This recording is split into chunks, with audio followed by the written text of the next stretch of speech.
This is Laura, City Scrapper. Thank you so much for joining me on my channel today. Today I have a layout that I made for a Punched Out Thursday to Die For.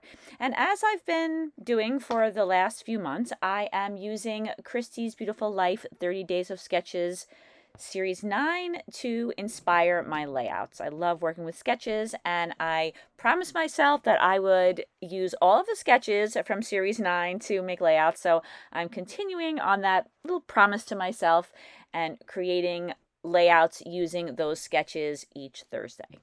I use a number of different border punches and a collection called Junebug made by Basic Gray. And I punched out a whole bunch of border strips and I layered them together on a white piece of cardstock. You might have noticed that I drew some horizontal lines on that paper. That was just to help guide me. I wasn't placing the strips on those lines. Those lines really helped me. Otherwise, I'm sure I would put the strips of paper on the cardstock crooked, and those really help me to keep them straight. I'm using two photos that are each 3.5 inches square. I mounted both of them on some white cardstock, and then I'm mounting them a second time on some pattern paper. I'm using pattern paper that reads as a solid, even though it's not cardstock and it has some variation. Just like this beautiful paper here has some variation.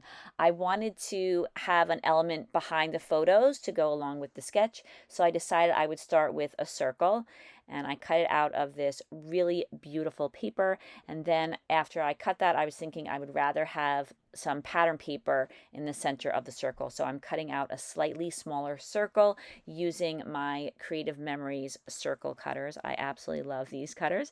And I just love this piece of pattern paper. What a beautiful pattern, and what a great color scheme. I thought that this really colorful pattern would be a great choice for using with this kind of whimsical subject of my daughter Julia's guinea pig. So I mounted the smaller circle inside the larger circle, and I'm going to arrange that on the left-hand side of the layout with my two photos slightly overlapping. Before I attach any of that down though, I want to do some mixed media in the background. So that paper that I have there is 120-pound smooth white cardstock. I already have it covered with some white gesso, and right now I'm using some Distress Oxide to get rid of that white edge that was made when I cut the pattern paper.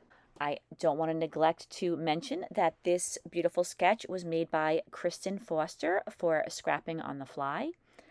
I am popping up one of the photos on some foam.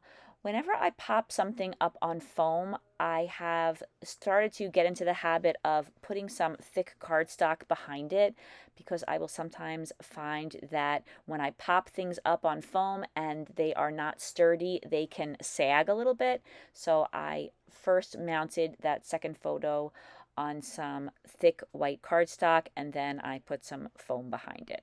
At this point, I'm deciding how exactly I want to layer those photos on top of each other and how I want to arrange them on the circle. So I place them on the left-hand side for now, and I start working on the right-hand side.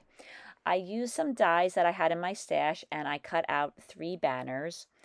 I also cut some other pattern paper. In this case, I'm cutting a piece of paper to go on the inside of the banner and have the red serve as the border for that banner. That's the medium-sized banner.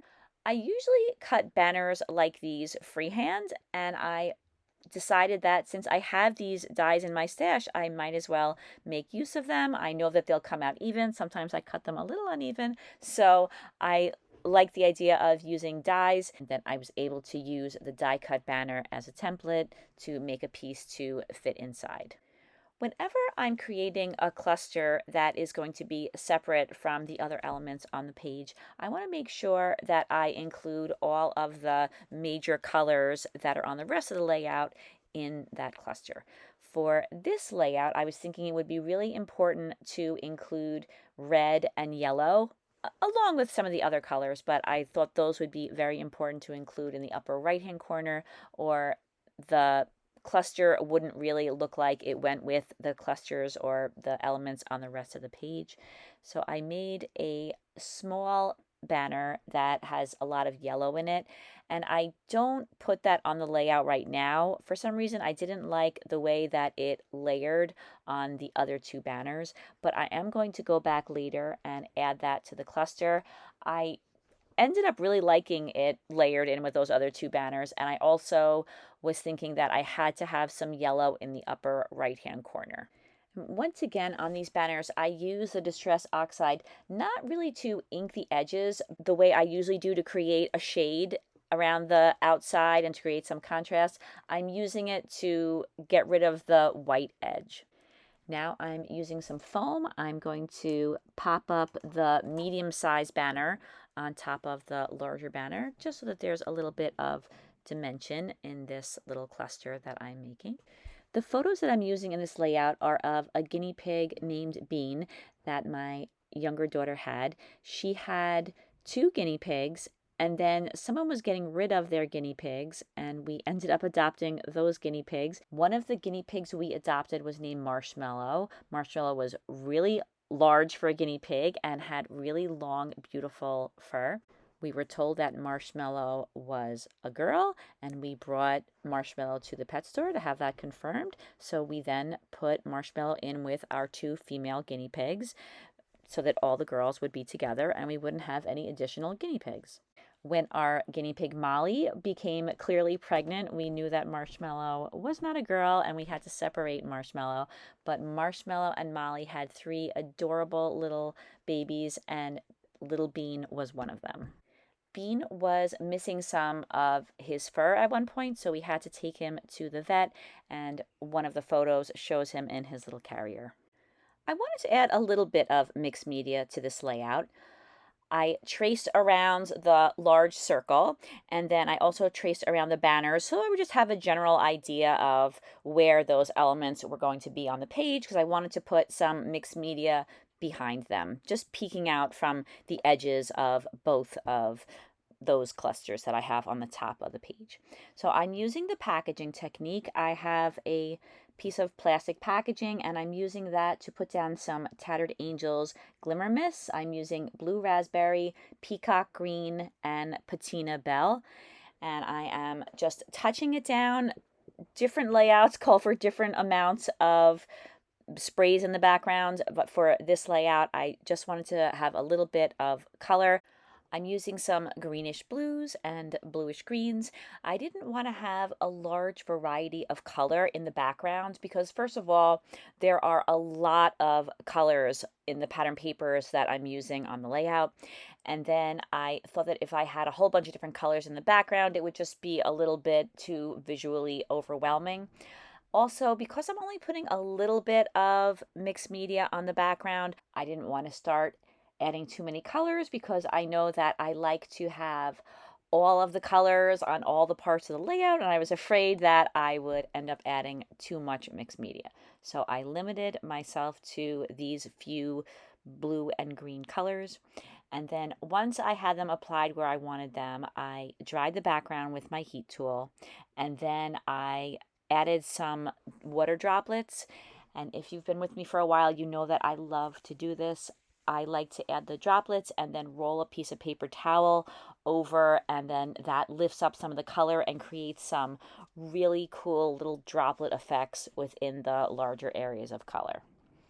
I also thought that there should be a little bit of color at the bottom to kind of tie that bottom strip that I'm going to be putting back in place in a little while into the rest of the layout. I didn't want it to be a totally separate part of the layout. I wanted it to be joined together visually with the other two areas of the layout. So I added a little bit of the sprays on the bottom. I knew that would be touching the strips, and then I did all the same things to that area that I did to the other areas of color. I dried it, I sprinkled it with water, and then I also added some splatters, which I added to the other areas as well. Now I'm adding some modeling paste through a stencil to the areas of color. I am using Liquitex modeling paste.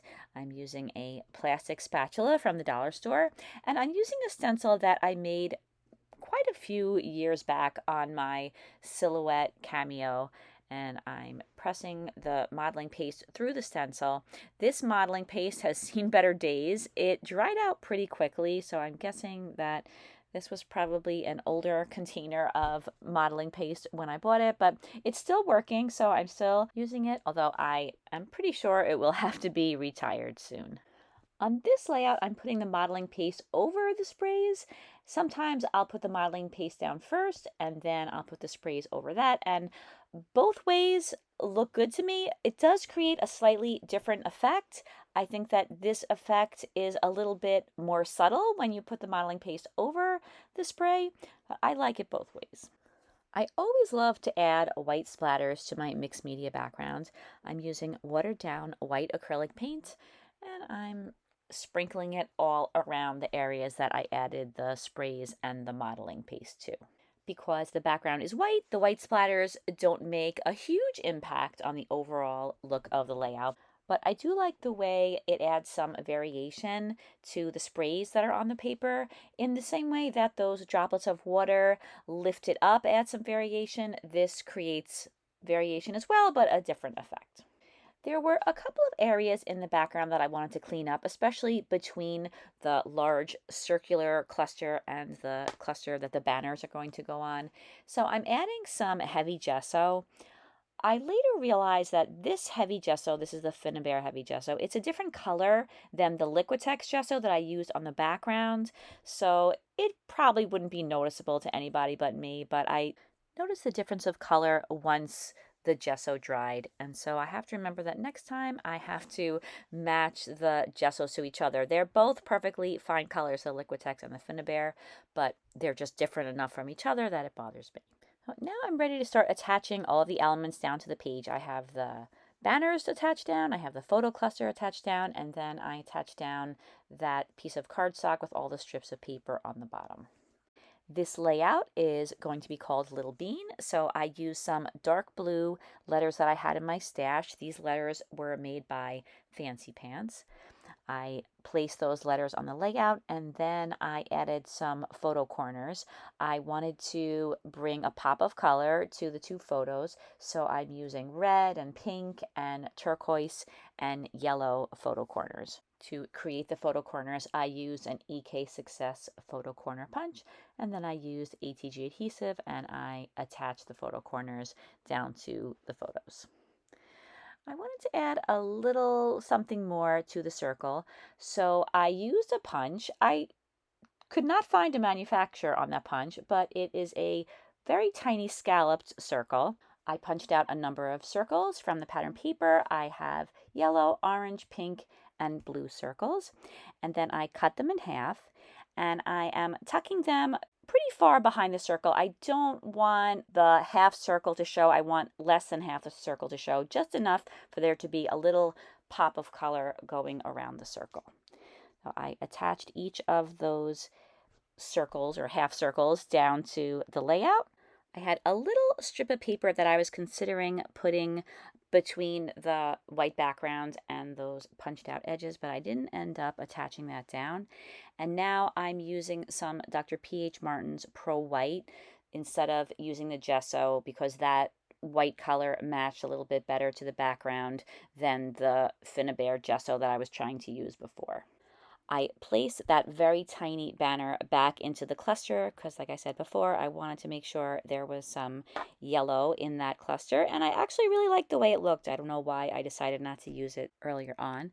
I put a little bit of foam behind the right side of that banner just so that it would sit correctly in that cluster.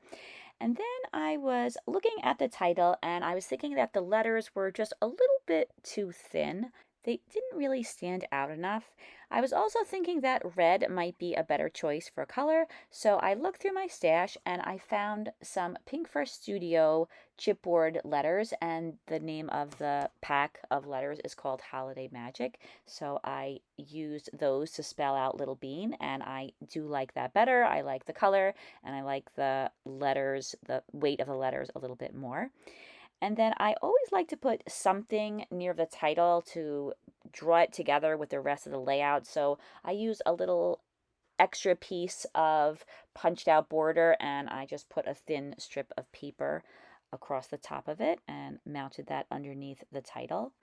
I wanted to add some enamel dots for some accents, so I picked a whole bunch of different colors of enamel dots that I thought would go well with the papers on the layout. I put some enamel dots in different sizes on the three banners, and then I picked out a number of different colors, but all the same size, and I put them in between those half circles that are going around the larger circle. I thought that the strips of paper on the bottom of the layout was just a little bit too big, so I just removed the very top strip. It was a pink scallop, and I left the yellow strip going across the top, and that made a difference to my eye. It's a very subtle difference, but I thought it looked better just a little tiny bit smaller.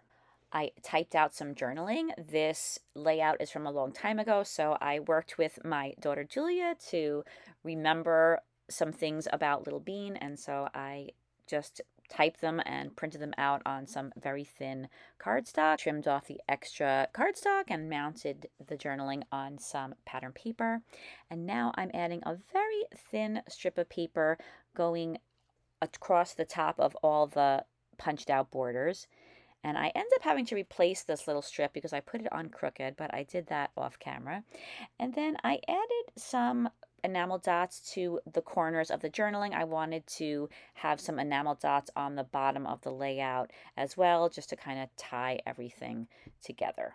And because I've been varying the colors of the enamel dots throughout the layout, I thought I would do the same thing on the journaling, and I put down 4 different color enamel dots, and that completes this layout. Here are the close-ups. Thank you so much for watching this video, everybody. I really hope that you enjoyed watching it.